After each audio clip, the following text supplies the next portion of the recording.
이번 편은 외모지상주의 393화 리뷰편이며 393화의 첫 시작은 분노한 이도규의 모습으로 시작됩니다. 싸우기 전 유진은 서성은을 따로 불러 전에 부탁했던 내용을 그에게 말했으며 유진은 어차피 이도규의 실력을 봐야 했다며 그를 어디론가 보내죠. 그렇게 시작된 1회와 이도규는 순식간에 1회의 병력들이 당해버렸으며 그는 1회 회장 유진의 앞에 서 있는 모습. 바로 그때 테스트는 이제 시작이라며 불명의 VVIP가 유진을 지켰고 날아가는 이도규를 향해 이어서 타격을 하지만 순식간에 그의 타격을 피하며 오히려 핵꿀밤을 장전해버리죠. 꿀밤 한방에 안연석근 파워로 벽을 부숴버렸고 불명의 VVIP는 카포에라 자세로 그의 공격을 피하며 빈틈인 그의 몸을 밟아 엄청난 속도로 머리를 걷어차버립니다. 그 모습에 이도규는 놀라워하며 싸움할 정도가 된다고 그를 잡고 공격할 찰나 박만덕이 나타나 엄청난 파워로 그를 공격하며 막아섰죠.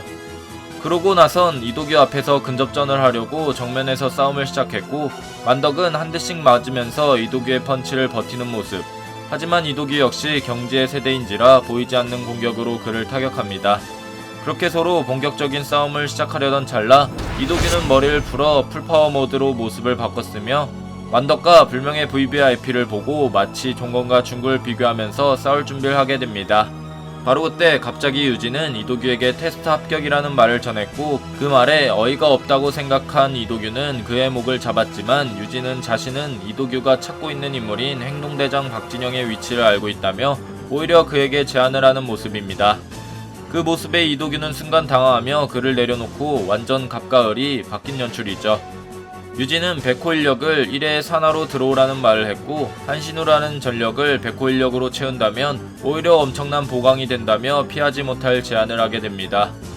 그 시각 큰형석은 이계열사 사건에 대해 생각하며 다시 내부에서 무너뜨릴 생각을 하지만 바로 그때 서성은이 나타나게 됐고 유진이 했던 부탁은 바로 큰형석을 불러오는 것. 그렇게 유진을 찾아간 형석은 자신의 신뢰에 대해서 말했지만 오히려 유진은 그가 이현도와 말을 짠 것을 알고 있었고 그 작전에 내비뒀지만 외부로 정보가 흘러간 것에 대해 그를 의심하고 있습니다.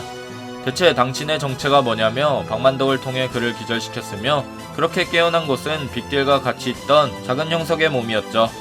자기를 구해달라며 소리를 치던 그 순간 다시 잠에 빠졌고 형석은 어디론가 잡혀왔으며 그곳엔 1회의 약을 주입하고 있는 인물이 형석의 정체를 물어보며 자신의 소개를 하는데 그의 정체는 바로 영세대 김감룡 주목패의 박진영이었으며 그는 최동수의 10명의 천재 중 한 명이라는 것이 밝혀지면서 외모지상주의 393화는 끝이 나게 됩니다.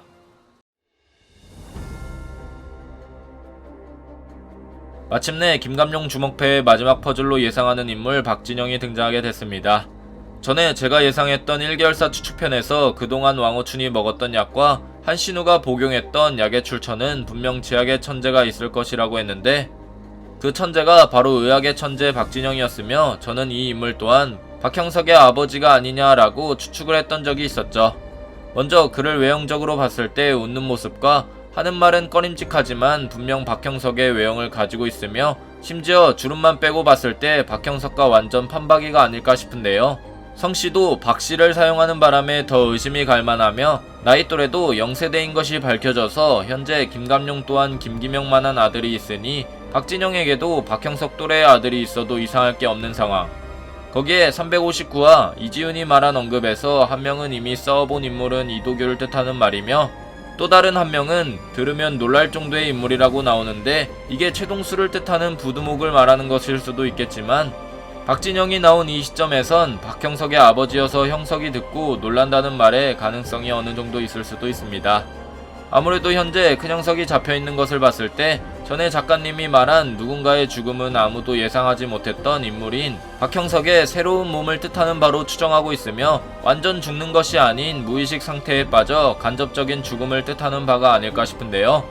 솔직히 말하면 말이 안 된다고 생각하실 수도 있지만 지금 코마 상태, 즉 의식이 없는 상태에 빠질 수 있는 인물은 큰형석밖에 없으며 큰형석의 몸은 죽는다고 에피소드에서 빠지는 것이 아니라 나중에 무의식의 형석이 전에 1회 3계열사 편에서 적으로 나온 것처럼 훗날 작은 형석과 큰 형석의 매치업이 성사될 수 있는 연출이 나올 것이며 작가님이 죽은 인물에 의해 종건의 진가가 발휘된다는 말은 종건의 특성이 발휘된다는 뜻으로 보이며 그의 특성은 바로 육성의 천재라는 사실.